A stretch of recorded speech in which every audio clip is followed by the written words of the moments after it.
निर्मय 37। एक दिए हुए समबाहु त्रिभुज कै ख गै के अंतर्गत 3 समान वृत्तों की रचना करें, जबकि प्रत्येक वृत्त त्रिभुज की 2 भुजाओं और शेष 2 वृत्तों को भी स्पर्श करता हो।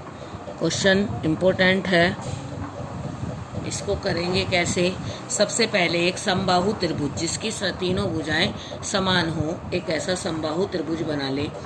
उसके बाद इसकी प्रत्येक लाइन को समद्विभाजित कर दें। जब आप समद्विभाजित करेंगे तो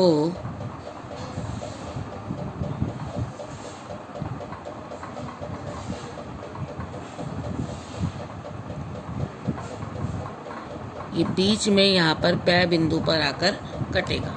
अब इसमें क्या है, जब आपने इस लाइन को 3 भागों में आपने बांट दिया, समद्विभाजित कर दिया तीनों त्रिभुज के तीनों लाइनों को, तो इसमें 3 पतंगाकार चतुर्भुज बन गए। देखो आप, ख पै छ गै, छ पै च गै, छ पै च कै, ये 3 पतंगाकार चतुर्भुज बन गए।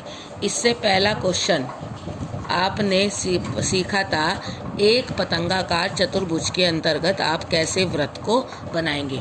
अब इसमें 3 बन गए हैं, तो आपको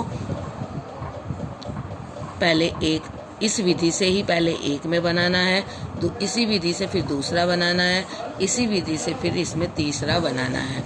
निर्मय 36 की भांति आपको इस पतंगाकार चतुर्भुज के अंतर्गत ये तीनों वृत्त बनाने हैं। सीधा है, इसमें से एक एंगल को समद्विभाजित करेंगे और फिर उस पर इसकी एक लाइन पर 90 लंब की रचना करेंगे। लंब की रचना कर रखी है। इस पॉइंट से यहाँ तक की रेडियस लेकर के पहला सर्किल बना देंगे। फिर वही जितनी दूरी यहाँ से यहाँ तक की लेकर के दूसरा वृत्त, यहाँ से यहाँ तक की लेकर के तीसरा वृत्त। इस तरह से निर्मय 36 की भांति पतंगाकार चतुर्भुज में वृत्त की रचना करनी है। तो आप इस तरह से इसमें 3 वृत्त बनाएंगे।